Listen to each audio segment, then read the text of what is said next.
Hello, everyone. My name is Jessica Mingo, and I'm part of the Davidson Institute team, and I'm going to be your host for today. And we're excited to be here with you this afternoon. Before we dive into this Fellows information session, I wanted to go over a few housekeeping points so you have an idea of what to expect in this session. All right, so this session is intended to run for 60 minutes. The session will include a presentation and will be followed by a Q&A, and we'll do our best to address as many questions as we can in the time allotted. Now, we would like to point out that this is in a Zoom webinar setting, and it's designed so staff can share their video, audio, and screen, but attendees are in view-only mode. Please note that the chat feature of Zoom has been disabled, but we do ask if you have any questions to direct them to the Q&A feature, and we will answer questions in the order they're submitted. If there is a question that you'd like answered, you can also upvote that you see that you'd also like answered and you're interested in the answer. You can upvote and comment on existing questions. Participants can also comment on their own questions if they want to add any clarifying information or correct any typos. We ask that you stay through to the end of the session, and you will then be directed to our post-event survey to help us gather feedback on your experience. And then we will have a recording of this live session available on the Davidson Gifted website within a week of this live event. So now diving right into this session, I'm pleased to introduce you to Tacey Mosner, our Davidson Fellows Program Director. Tacey, I'm passing this off to you. Hi, everyone. Thank you, Jessica. And yes, I am Tacey, and I manage the Davidson Fellows program. And I'm really glad that everyone is here. I'm going to share my screen so that everyone can keep up with. So, all right, everybody should see my screen. All right. So again, thank you for your time in coming to learn about the Davidson Fellows program. And speaking of time, winter break is almost upon us, or probably most of us, and is a great time to apply for the Davidson Fellows Scholarship, at least to start to acquaint yourself with everything that you are going to need to submit, and actually apply for as many scholarships as you can or have time for. But so it's a good time to start collecting material, because there's a lot that you're going to have to collect and submit. So, all right, so today we are going to go over kind of the nuts and bolts of the Fellows Scholarship. And we're going to go over the application categories, requirements, nominators, the process, tips to be a successful applicant. There are a lot of times I get the same question over and over again, so I'm going to try to hit on some of those, especially related to nominators and things like that. So we'll get started. Okay. All right. So what is the Davidson Fellows Scholarship? It is a standard college scholarship that can be used toward tuition and related expenses at any accredited college or university. And what are related expenses?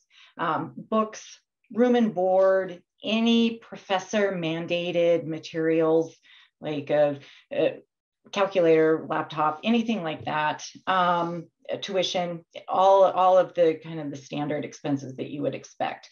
The only thing that's not covered by this scholarship is travel. If you are taking a class that takes you out of state, out of the country, and you need to get there for that class, it's part of your degree program, the scholarship doesn't pay for the travel, but it would pay for the classes related to your degree. So, but just not the travel to and from that area. All right. And then the scholarship amounts are $10,000, $25,000, and $50,000. So there's a lot of scholarship money available. And then students have 10 years to use their scholarship money. So if you are a younger student who is applying for this scholarship and you win, then you have 10 years to use the money. So it would be waiting for you when you graduate, perhaps from high school, if you were younger in high school applying for this. And then additionally, if you need to use some other scholarships, or if you whatever your financial aid package it says, then you can delay disbursement of this scholarship. So it's designed to be flexible. You can use it for grad school. You can disperse it that best meets the needs of you and your family. Okay. And who is eligible? Well, just about everyone. It's pretty broad. Students need to be 18 or younger as of the application deadline of February 15th, 2023. So if you turn 19 on February 16th, you are eligible. If you turn 19 on February 15th, I'm afraid you are not. And there is no minimum age for eligibility. So you don't have to be a junior or a senior to apply for this scholarship. You can be younger, and like the last slide said, the money is available for 10 years. So there's flexibility there as well. And then additionally, students must be US citizens or permanent residents residing in the US. If your family is deployed due to military service or a government position, and you are not in the United States, you are still eligible, though you may not live here. Military and government deployment, you remain eligible. All right, the application categories.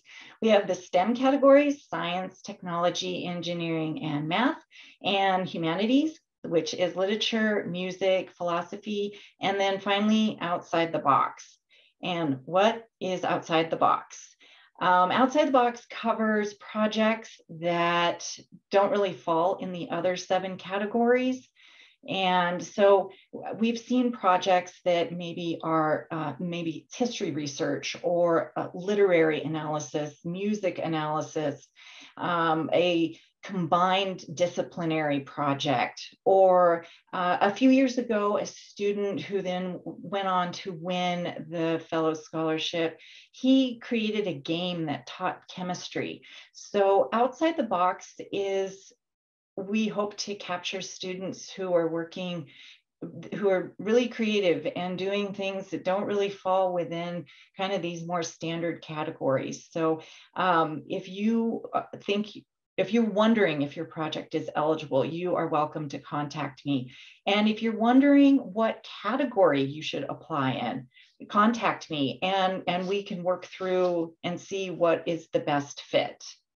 And lastly, students can apply in one category only. Okay, so here are the requirements, and there's a lot. So for the STEM categories, science, technology, engineering, and math, you will submit a formal research paper. The formal research paper is just that. It's going to talk about pretty much your hypothesis through to your results, you know, and everything in between, everything that should be in a formal research paper, and a visual model. The visual model is a visual representation of your work. So if that's photos, if it's graphs, charts, whatever is going to visually represent your work. And if you have questions about the best way to represent your work, that's a great question for your nominators. Your nominators or your mentors, I kind of use those terms interchangeably. They know about your project, so they can help you understand like the best way to represent it visually. And if you again have questions about that, you're always welcome to contact me. And then code. If you are using code in your project, we would like that submitted as well. We would like you to distinguish the code that you have created, the code that you have written, versus the code that is acquired. So of course, the judging panel is much more interested in the code that you created as far as their evaluation. And then the supplemental information or documentation, this is optional, and this can be a resume, or it can be future work that you are planning for your project. any other sort of documentation, this supplemental information and documentation field is available for the humanities and outside the box categories as well. And then humanities, literature, philosophy, and music. These are more portfolio based. So for literature, you will submit a 60 to 75 page portfolio of work, and you're going to cover at least 3 genres. In philosophy, you will submit 3 to 5 essays on philosophic thought. And in music, that will be a portfolio that you will submit an audition format video as well as a public performance. And you want that to cover at least 3 different genres or eras, and you will demonstrate your breadth and depth as a musician. And then finally, outside the box. Outside the box can be a portfolio or a research paper, whatever fits your project best. Again, this is a good question to talk about with your nominators, or if you still have questions, you are welcome to contact me and we can figure it out together. And then as far as what is not eligible with these categories, for the STEM categories and maybe even for outside the box, no human subjects. We do not allow projects with human subjects, and that includes conducting surveys.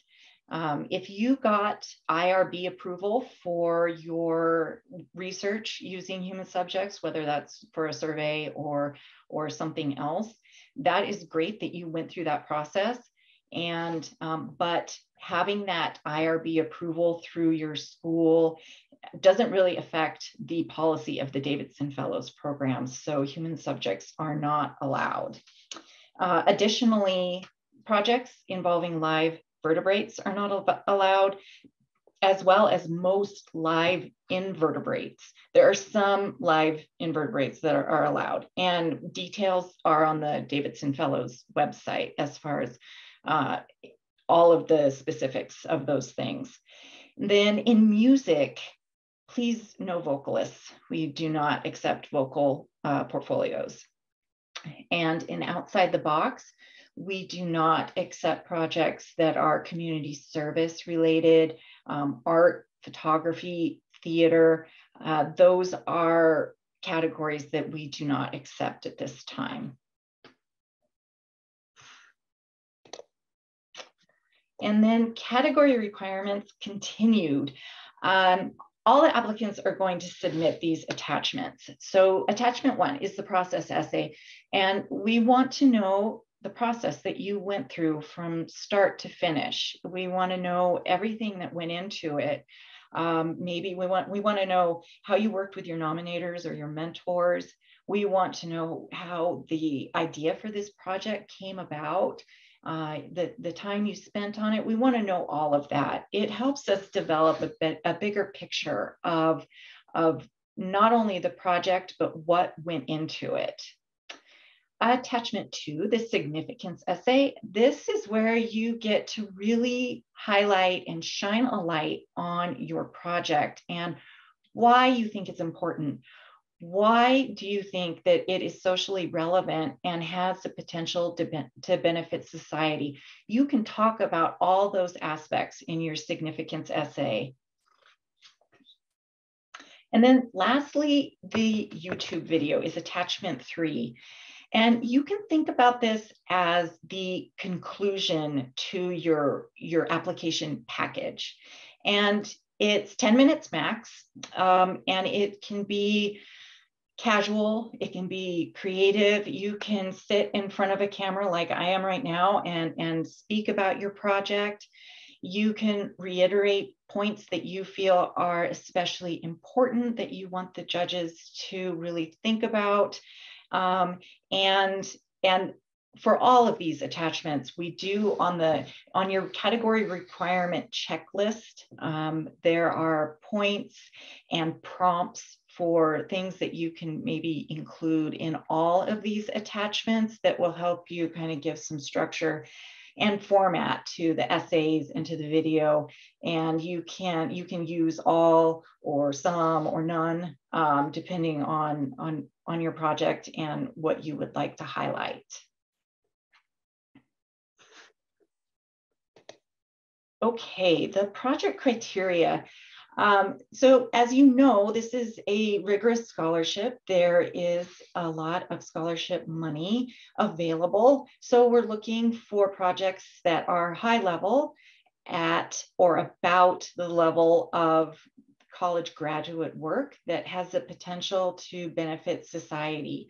So when you are looking through these bullet points, you see exceptional, new, innovative, prodigious, and those are the adjectives that we are looking for. You want your work, it needs to be high level and have the potential to benefit society and be socially relevant, make a difference in the world. And to get an idea, a more concrete idea of what that actually is, I always tell people to go to the Fellows website and read about past winners. You can read about their projects and you can see, oh, well, that's really what this is all about. And see if your work is at that level, you should apply. And maybe if you're more at a novice level, hold off. And as your project develops, that's great. Or perhaps there are other scholarships available out there.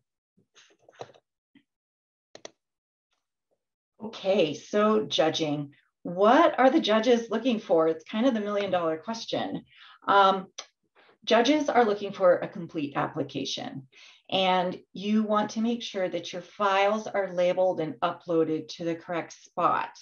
Now, there's a lot to submit, and the application system will walk you through all of this, but you just want to make sure that you upload your formal research paper to the formal research field, and that it's not, you don't actually accidentally submit your process essay or something along those lines. So keep your requirement checklist handy and make sure you've checked everything off, and that all of the fields have been filled in and your application is complete.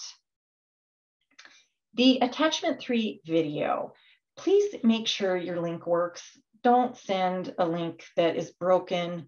Also, make sure your link is unlisted, not private. Please do not send us a private link because we can't view that. And then the judging panel contacts me and then I contact you and everything is delayed while we wait for a new video link from you.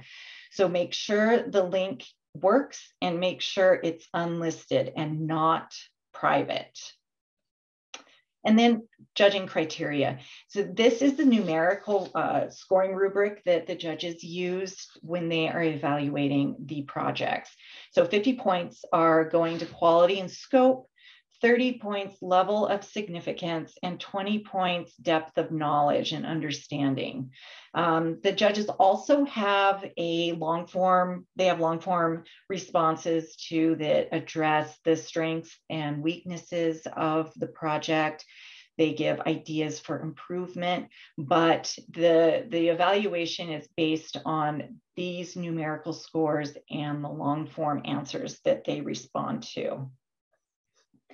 And then additionally, what they're looking for is just a neat and tidy application, that everything has been uploaded and is where they are expecting the files to be, because they will be seeing something similar to what you see. So when you are uploading your literary portfolio, make sure that that's what is going into that upload field. And then additionally for judging, all the applicant pool will go through the judging process, and judging is done in ascending rounds. So the whole pool goes to judging, and then a big majority of those applications will be eliminated from consideration.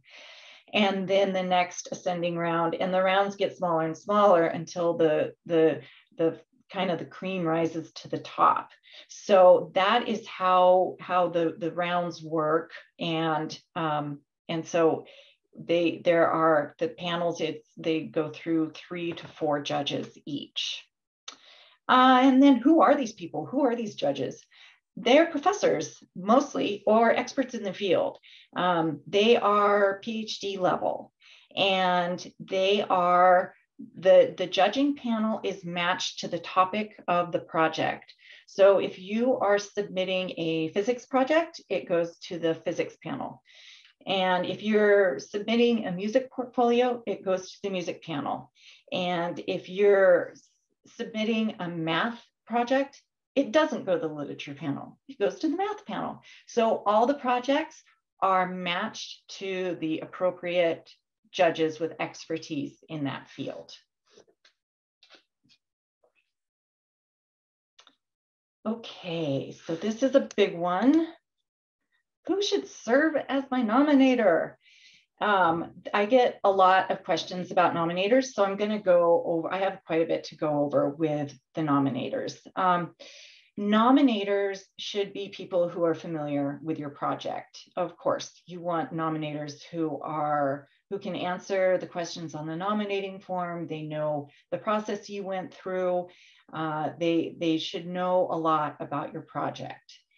Now, as far as the questions that they're going to have to answer, there's a sample of the nominating form on the How to Apply page on the Fellows website. And so when you are thinking about the nominators you want to have to support your project, read those questions and think about who would be the best people to answer these questions, who know the most. And importantly, can I trust them to meet the deadline? When you're selecting your nominators, ask them. People are busy, so ask them and say, I would like you to please serve as my nominator for this scholarship program. You can show them the sample form and say, do you have time to respond to this, to answer these questions on this form? And if they say yes, then that's great. And if they say no, then you should move on and find someone else. And so that's really important. You don't want to be disqualified because you have a nominator who flaked on you and who said that they could fill out the form and then didn't. And that happens. And it's really sad when a student has worked so hard and a nominator does not hold up their end of the bargain.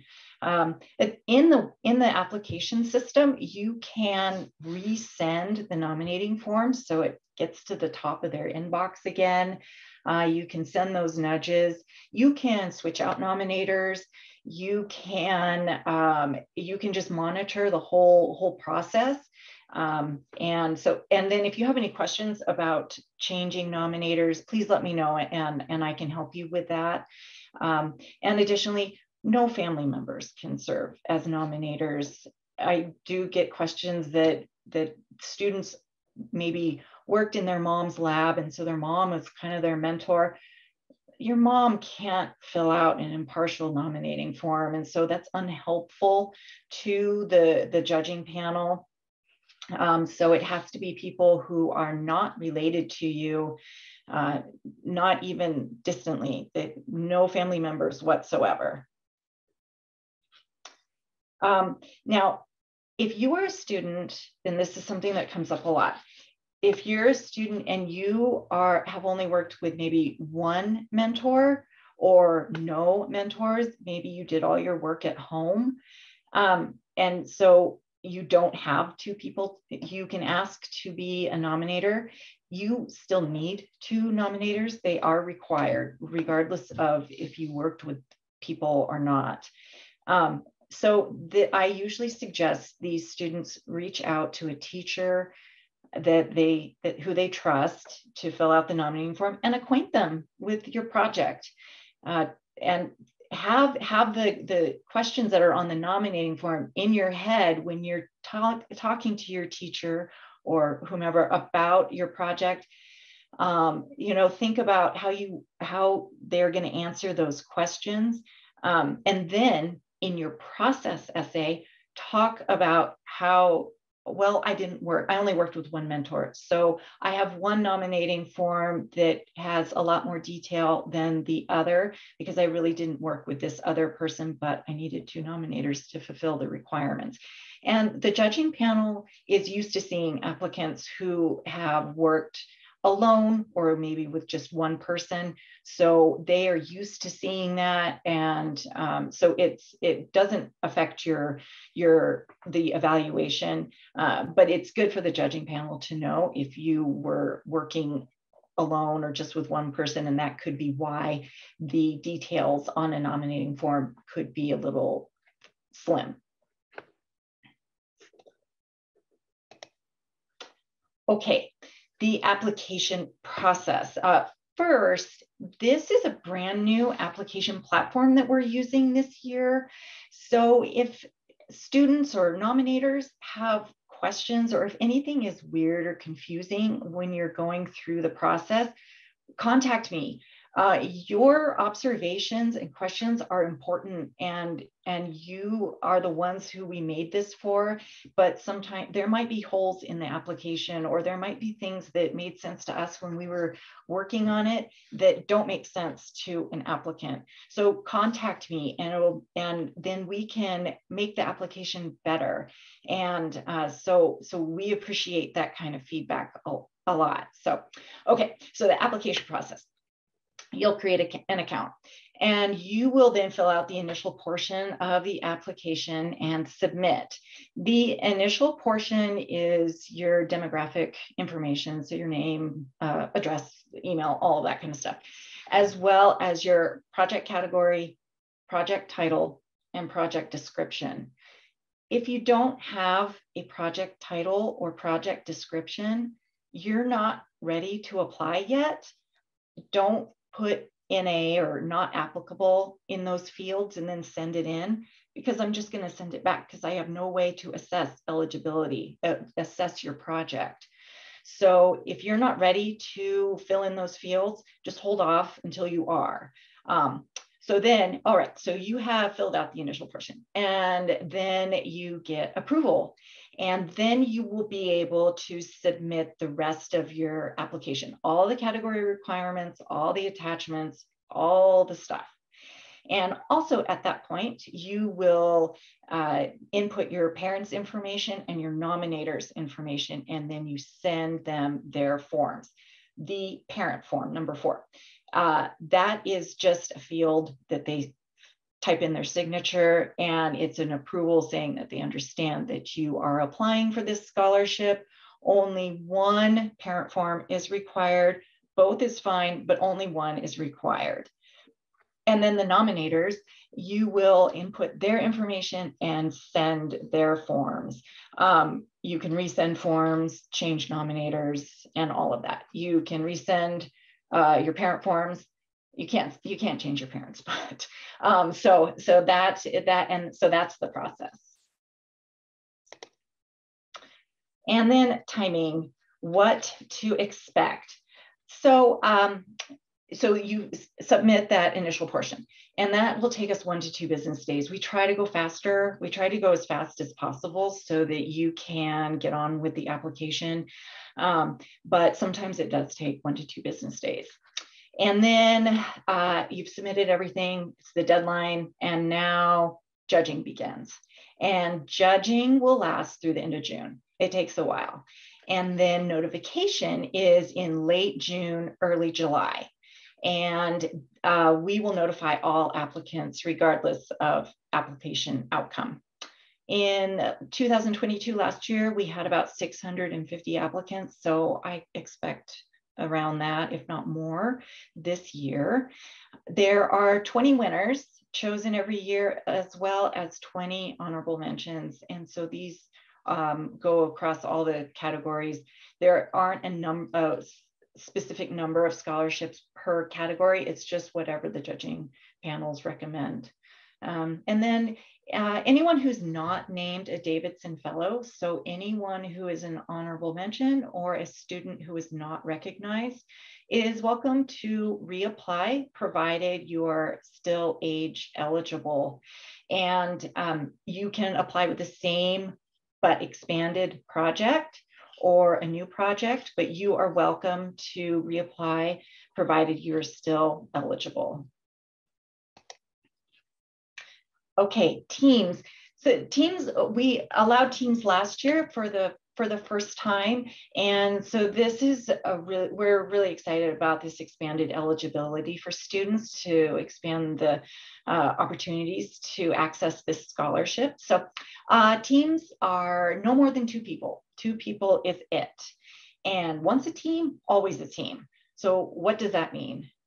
So once a project has been completed by 2 people, it can't all of a sudden just be submitted by 1. Even if you say, well, my teammate said I could. No, you cannot.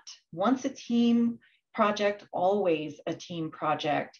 And if your teammate is either not interested in applying for the scholarship or is perhaps not eligible, then that makes the remaining team member also not eligible.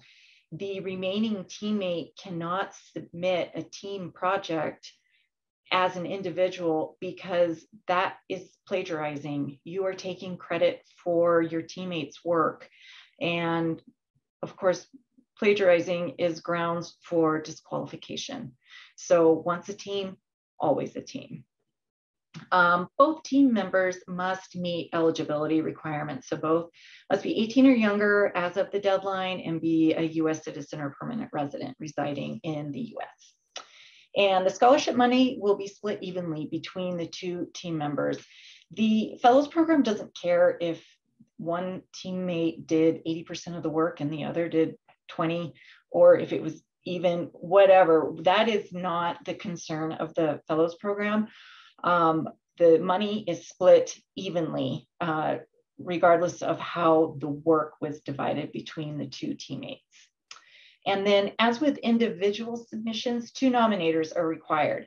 It is 2 nominators per project, not per person. So an individual submission has 2 nominators and a team submission has 2 nominators. It's not 2 nominators per person, it's 2 per project. And there's no advantage to applying as a team or an individual, or vice versa. The judging panel isn't really concerned with that. Right, so some tips on being a successful applicant. Just read the application, read the category requirements, read the how to apply and FAQ pages. Just sit down and read that material. It will help you be a more successful applicant because you will know what you have to submit. You will know what to expect. You will save time by knowing what material to collect to submit. So just read everything. It might seem like a lot of material, but it's worth the time. All right. Choosing reliable nominators. So we already kind of went over this, and yes, you want nominators who are going to follow through and fill out the nominating form in a meaningful way. Proofread your submission and double check all files. Please proofread your work. Make sure that it's grammatically correct, that the punctuation is correct, the spelling is correct.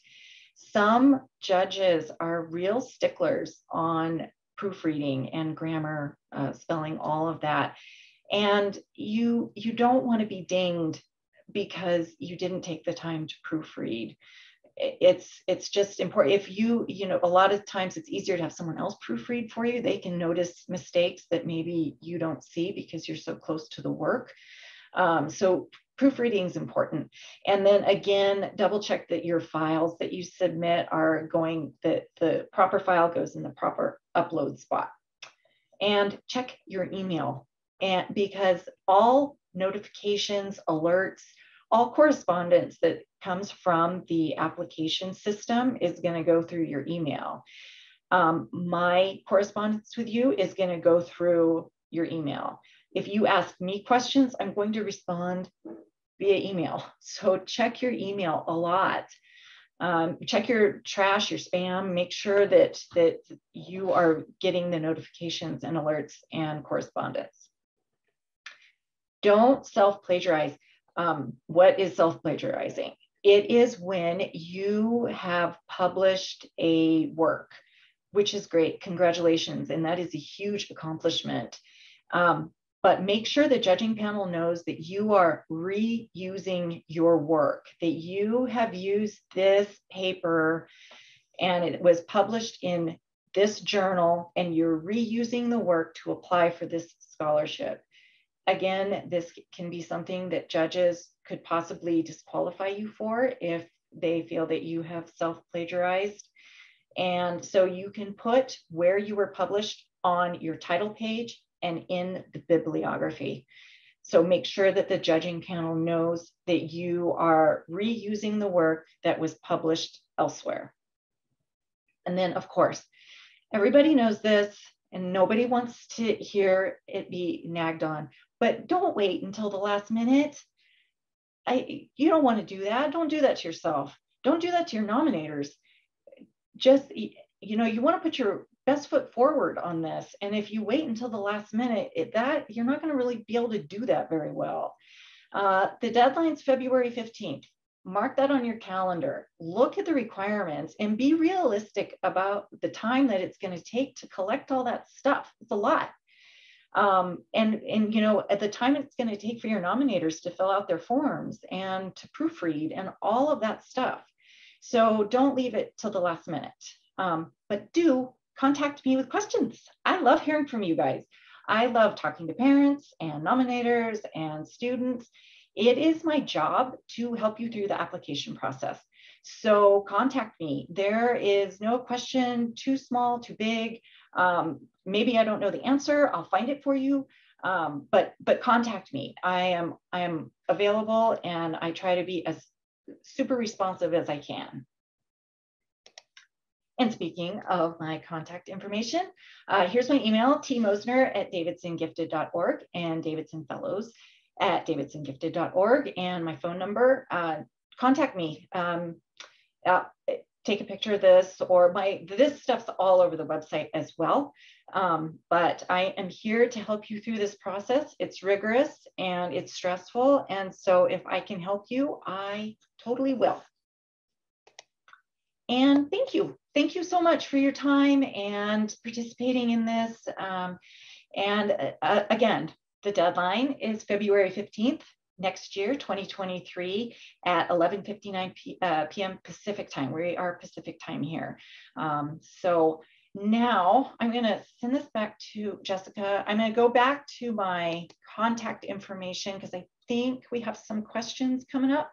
Yeah. Oh, thank you so much, Tacey, for the presentation and going into just a lot of the detail of the application and what our prospective applicants can expect.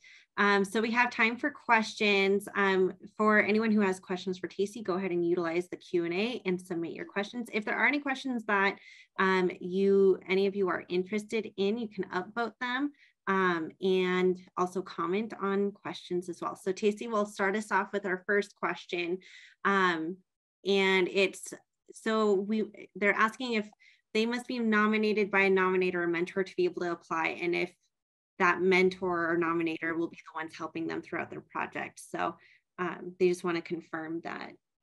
Yes, typically your mentor or nominator will be helping you through your project. But again, if they have just sort of been on the periphery and haven't really been part of that, talk about that in your process essay, that they were sort of in and out and not a huge part of it. So the process essay can be very helpful for you to kind of really delineate how you went about your project and how you worked with the mentors or your nominators, so that you can communicate that with the judges. Wonderful, thank you.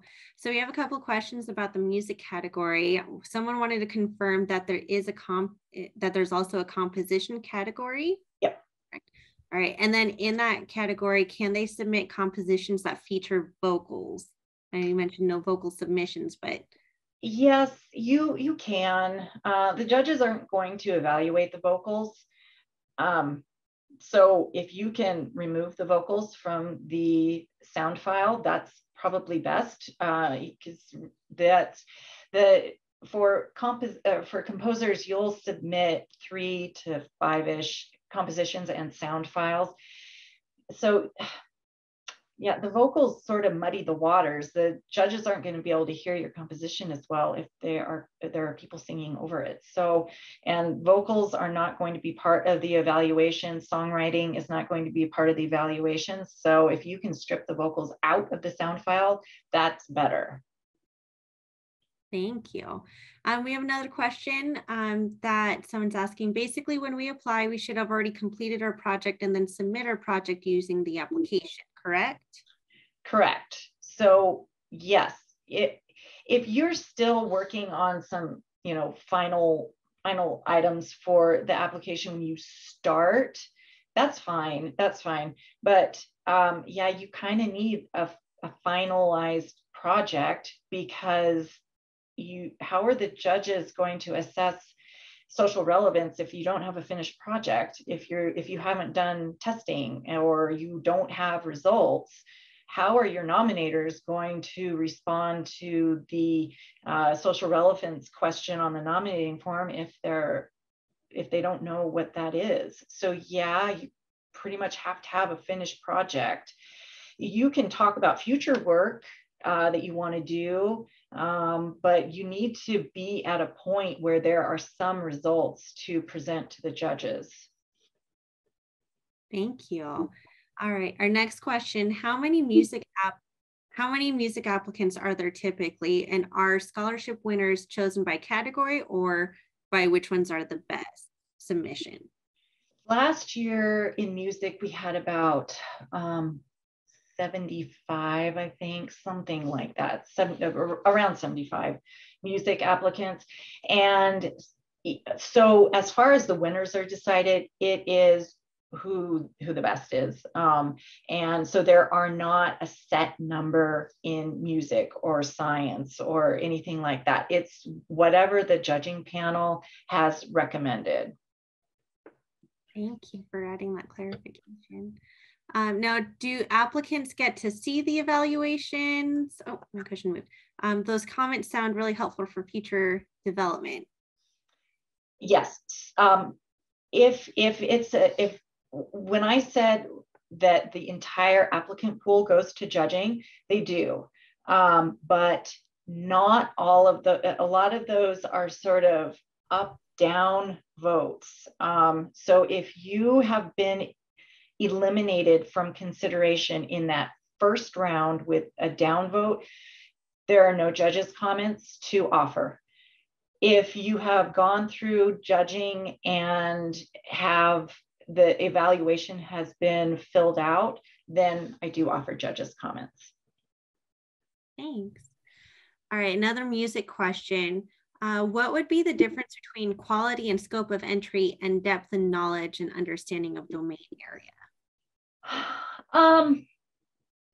For the humanities, some of those questions are a little bit harder to answer than the STEM categories. The judging panel just really wants to see breadth and depth. They want you to just be a really great musician. So that's, quality and scope. Yes, you want to be high quality player. You want to be able to play across the different eras with equal quality. So that gives you the scope. And then kind of breadth and depth is sort of the same thing. So when you're talking about musicianship, they're really just looking for breadth and depth and high quality. Thanks. All right, we have a couple team questions here. So in a team, should the two members of the team submit the application separately with identical answers, or does each member submit their own answers or does only one member submit their answer? You might have covered it already, but. No, this is an awesome question. Okay, so this application platform doesn't really have functionality as for teams. So what will happen, and I put this on the page that you will come to when you hit apply. There are specific instructions for the team. So there will be a primary applicant and a secondary applicant. The primary applicant is the one who will do all the uploading and whose email address will receive all the notifications and alerts and correspondence from Davidson Fellows staff. It is the primary applicant's responsibility to notify the secondary applicant. And so, but all of the work will have been done together. The primary applicant is just the one who's actually putting everything into the application system. And then as far as the YouTube video, the attachment 3, both of the team members must be in the video.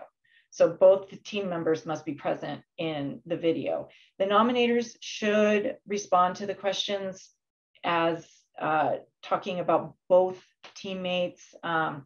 But so that's, and so I will, when a team applies, they will email me and I will send them this big long email with all the instructions. There is an additional form for the secondary teammate to submit to make sure that they are age eligible, US citizen, and all of that stuff. But that's sort of the how it works, sort of broad strokes. Thanks for addressing that. And our second question about teams that I see here is someone just confirming, do we have to work as a team? No, you can be a team or individual. Either way is eligible. In a team of 2, right? No more than 2. Right, just 2. Wonderful. All right, another music question for music applicants. Is it preferred that they record all their repertoire in a single take? How about multi-movement works? Should those be in one take? Does it matter? You can do it all. You can do it all in one take if you can. That's great. Or you can do it in separate takes and then edit it all together. And the audition format is 45 minutes max. So you probably don't want to have several movements from the same piece because you're going to use all your time up for that one thing. So you can select one movement from a piece, and that would be representing one genre, and then you can fill out the rest of your portfolio. But you have the audition format is 45 minutes. So you don't want to spend all of those 45 minutes on one era of music. Wonderful. Now we have another question about how many pages should the philosophy portfolio be? It's up to you. Philosophy is hard. I think that's a really hard category. So whatever you need for these essays, if you're going to submit between 3 and 5, and so if one is a little shorter and one's a little longer, they don't all have to be the same. It's however much space and however many words you need, is up to you. Wonderful. Another music question. I'm trying to group them together when I see them. For music composition, there 3 compositions count as the portfolio? Yes. Yeah. So for composers, there are at least 3 compositions plus the corresponding sound files. So that constitutes a composer's portfolio. Wonderful. Now we have a literature category question. What kind of project title would you suggest since it has 3 different genres represented? Well, the project title is up to you. It's up to you. Some people make it a little bit more generic, like Tacey Mosner's literature portfolio, or excuse me, or some people put, winter as their project portfolio title. It's totally up to you. You can have an overarching theme, or they can all be disparate pieces. It's up to you. This is something that you can talk with your mentors about, your nominators. If you do not have though nominators or mentors that know enough about your work, you can talk to your English teacher, or it's someone who can kind of help you collate all of that material. But the title is 100% up to the applicants across all the categories. Thanks. All right, our next question, is there any word limit for out-of-the-box submissions? Also, are there any requirements for how many submissions are for out-of-the-box, or even any of the other categories? Any? Word limit, no. However, just like philosophy, whatever it takes, however much space and however many words you need. And then as far as that second question, what was that one again? Oh, is there any requirement for how many submissions are for out of the box? Sorry, I misread it. Like how many people in a specific category, like outside the box win? I think more like, also, are there any requirements for how many submissions are for out of the box? So seeing how some of the categories have either that portfolio or different, kinds of that they need. For outside the box, whatever, if it's a portfolio of work, or if it is more research based, whatever fits your project best. And so you can contact me if you have questions about that, or your mentors, your nominators can help you kind of figure that out too. Outside the box is all the projects are different. So whatever best fits your project between those two options, either way is fine. Wonderful. All right, so someone asked, are the essays on the winners pages on the website examples of process essays?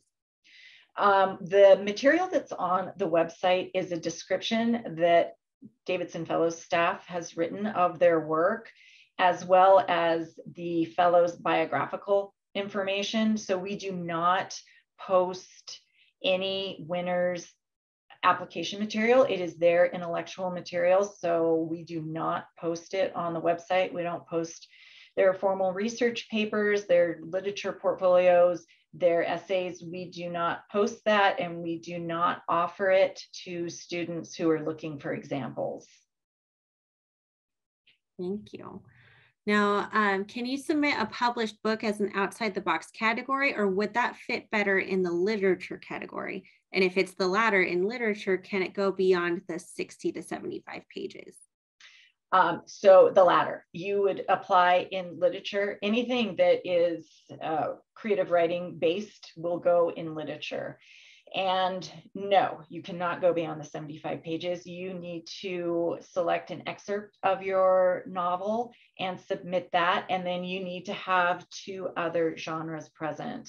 So the genres for literature are fiction, nonfiction, poetry, and drama screenplay. So if your novel would probably fulfill the fiction genre, and so you would need to have 2 other genres present in your portfolio. It's up to you how you weight your portfolio, but it can't just be the novel. Great. All right, about a finished project, is the assumption, because the deadline's only 2 months away, that most applicants will essentially have a project already halfway done now when considering applying? Well, probably.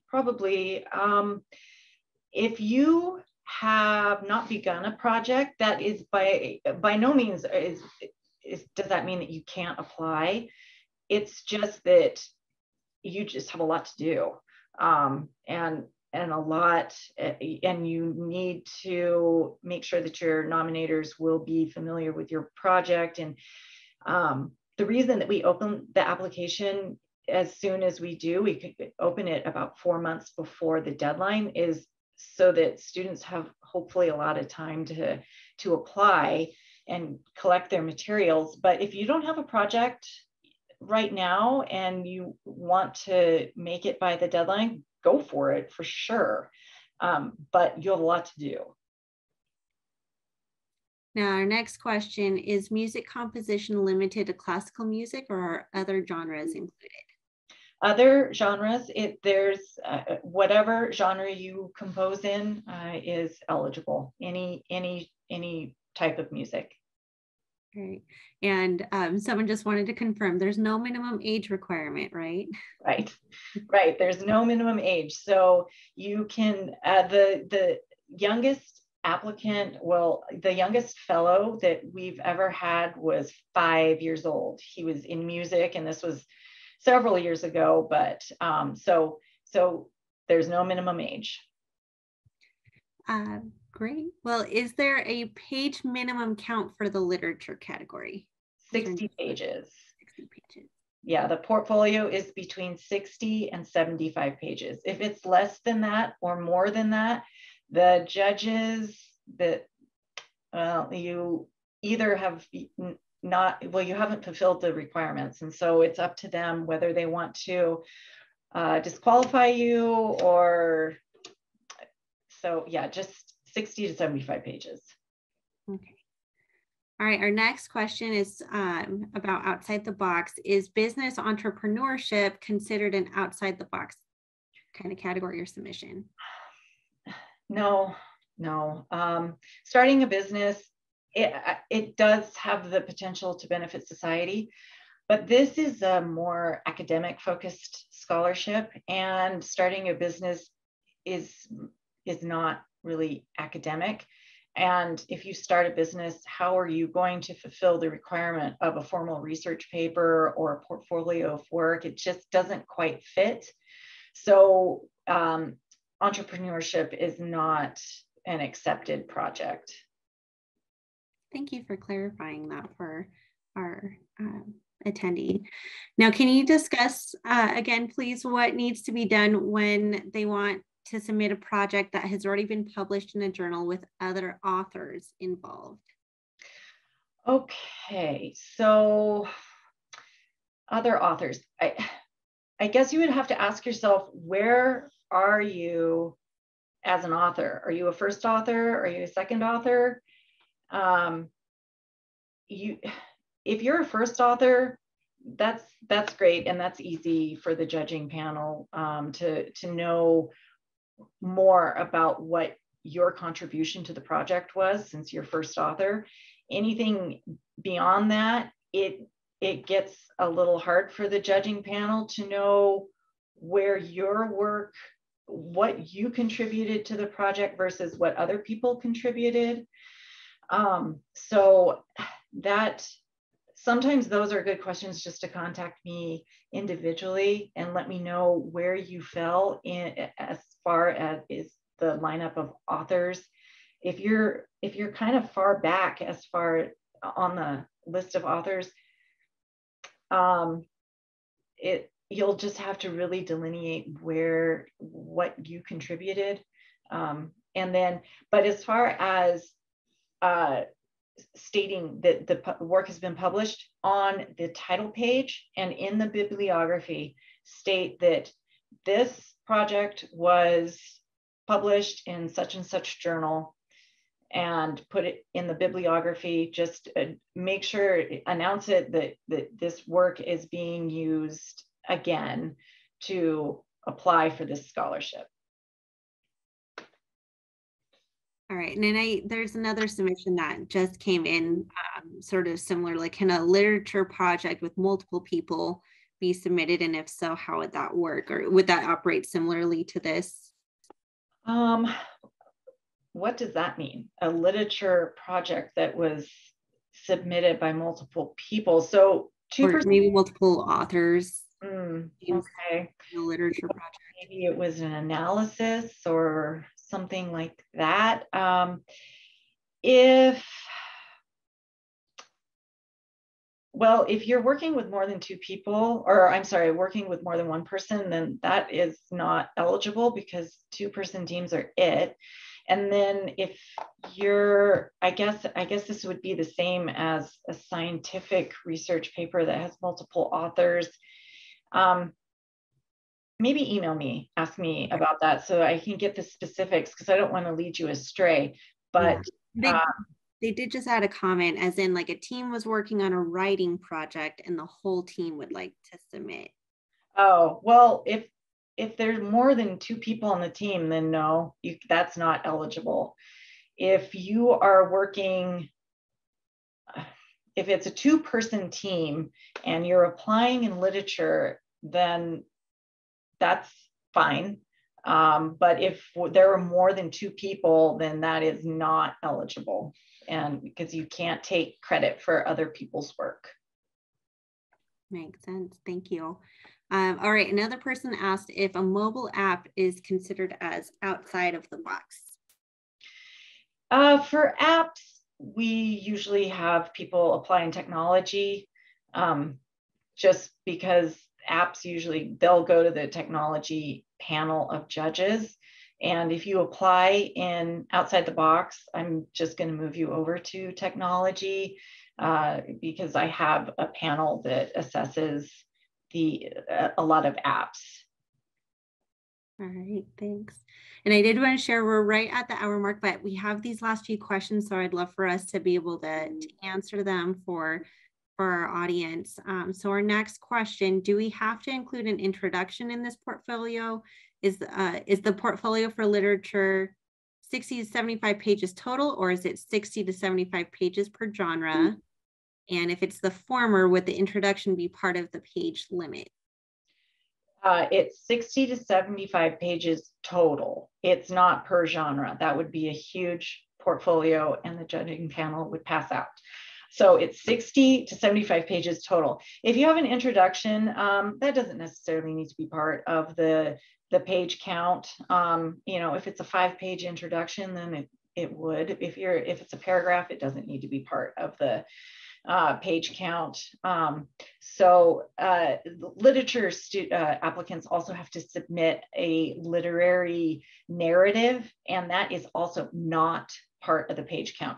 The portfolio that includes the 3 genres, that the fiction, nonfiction, poetry, or drama screenplay, that is the portfolio. That's the 60 to 75 pages. So if your table of contents isn't counted toward the page count, a brief introduction isn't counted. So wonderful. Thanks for sharing that.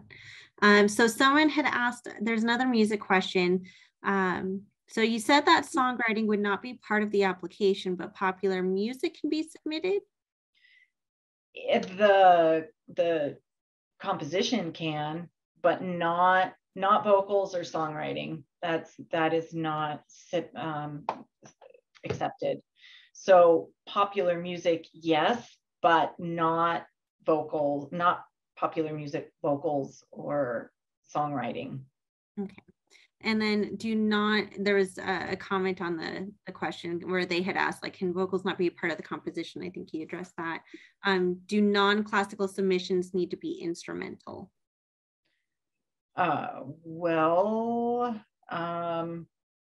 opposed to like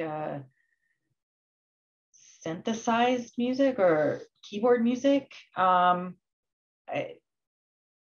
yeah, I mean, I don't really know what else it would be. So if you have if you're a composer and you're not submitting instrumentals, maybe contact me to make sure that you can fulfill the category requirements, because I'm not really familiar with what it would be if it's not instrumental. Wonderful. And I'm glad you have your contact information right on the screen there. So feel free to contact Tacy directly. All right. So someone else had another outside the box question. Is outside the box portfolio also required to be 60 to 75 pages? Can it also include both literature components and essay components? No, it doesn't have to be 60 to 75 pages. If you are doing creative writing, which would encompass most of the genres of literature, then you should be applying in literature.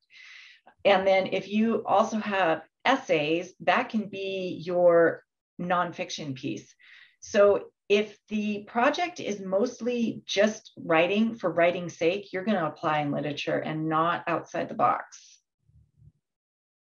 Wonderful. And then our last question that is in here, would an outside the box panel be able to process something that is both literature and something scientific like biology? So you're going to submit maybe creative writing plus a biology paper. Well, I would have to see it. And I do a lot of researching on judges for outside the box. I usually have to research and find new judges every year for outside the box submissions because they are outside the box. And so I would have to look at it and read the project description. So outside the box isn't really supposed to be an etc. type of submission category, like sort of a compilation of your work. It needs to kind of revolve around a theme or have a focus. So if you have a couple of good poems in a great biology paper, that's not really what outside the box is. Outside the box is just as focused as the other categories. It's not just sort of a mishmash, which I'm sorry if that's offensive. I don't mean that to be, I just am not sure what you have in mind for your submission. No, that's great advice. And I think great that you're happy to connect with them directly. So wonderful. All right. So back to the music, just the attendee wanted to confirm this. So just to clarify, songs with vocals, not allowed or not encouraged, not allowed, and instrumental pop music is okay. Yeah, yes. So if you have vocals that are part of your music and you can strip them out, that's great, because the judging panel is not going to evaluate vocals, and they muddy the waters because you can't hear the music as well. So try to strip out the vocals, make a recording that does not have them so that the judges can evaluate you based on the composition itself. All right, thank you for adding that clarification for our attendee. All right, we do have one more question that's submitted.